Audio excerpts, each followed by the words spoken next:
सख्त सर्दी का मौसम था। रात की ठंड इतनी तेज थी कि हवा हड्डी तक चुभने लगी थी। गांव के एक कोने में एक पुराना सा घर था जहां इमरान, उसकी बीवी सलमा और उनके 2 बच्चे रयान और जोया रहते थे। दिन ब दिन सर्दी बढ़ती जा रही थी और साथ ही घर की मुश्किलें भी।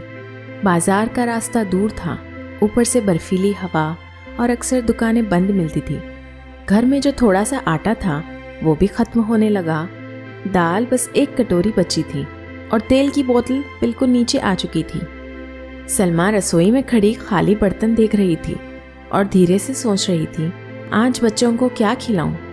उधर कमरे में रयान और जोया रज़ाई के अंदर सिकुड़ कर बैठे थे। भूख से उनके चेहरे पर बेचैनी थी। जोया ने धीरे से कहा, अम्मी, आज पेट ज़्यादा भूखा लग रहा है। सर्दी में भूख और तेज़ हो जाती है, ये सलमा जानती थी। सलमा ने गहरी सांस ली और चूल्हे के पास बैठ गई। उसके दिमाग में एक ही बात घूम रही थी, जो है उसी से काम चलाना होगा। मगर मुसीबत यहीं ख़त्म नहीं हुई। चूल्हा जलाने की कोशिश की तो लकड़ी गीली निकली, आग पकड़ने के नाम ही नहीं ले रही थी। थोड़ी देर में रसोई धुएं से भर गई और आंखों में जलन होने लगी। सलमा घबरा गई। इतने में इमरान बाहर से आया। उसने देखा कि चूल्हा बंद है और सलमा परेशान खड़ी है। उसने घर के पिछले कोने से छोटी छोटी सूखी टिनियाँ और पुराने कागज़ इकट्ठा किए। उन्हें ध्यान से जमाया, फिर धीरे धीरे फूंक मारी।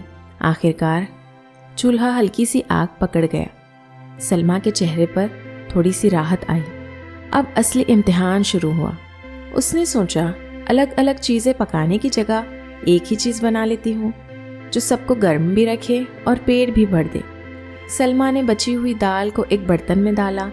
उसमें थोड़ा सा आटा मिलाया, नमक, लाल मिर्च और कुछ मसाले और तेल डाल दिया। सब कुछ अच्छे से गूंद कर उसका मोटा सा गोला बना लिया।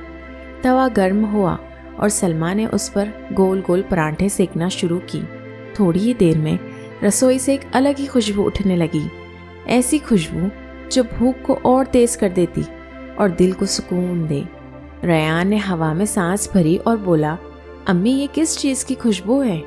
जोया भी मुस्कुराकर बोली, लगता है आज कुछ स्पेशल बन रहा है। सलमा बस हल्की सी मुस्कान के साथ परांठे पलटने लगी। जब गर्मा गर्म दाल के परांठे तैयार हुए, सलमा ने सबसे पहले बच्चों की प्लेट भरी। रयान ने पहला निवाला लिया और आंखें चमक उठी।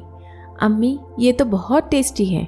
जोया भी हंस पड़ी, सर्दी में ये और भी अच्छा लग रहा है।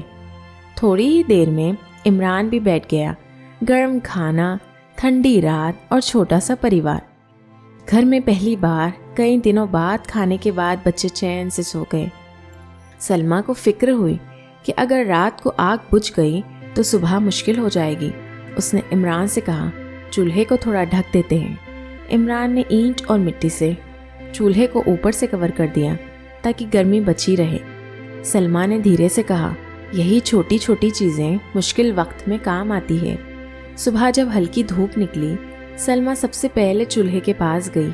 उसने देखा कि अंदर हल्की सी राख अभी भी गर्म थी। सलमा खुश हो गई, आज फिर जुगाड़ काम आ गया। उसने खुद से कहा। थोड़ी देर बाद पड़ोसन आई और बोली, कल रात तुम्हारे घर से बड़ी अच्छी खुशबू आ रही थी। सलमा ने शर्माते हुए अपना तरीका बता दिया। इस कहानी से हमें ये सबक मिलता है कि मुश्किल वक्त में महंगी चीज़ नहीं, समझ और जुगाड़ घर को गर्म रखता है। क्योंकि जब नीयत साफ हो तो थोड़ा सा खाना भी पूरी फैमिली के लिए खुशी बन जाता है।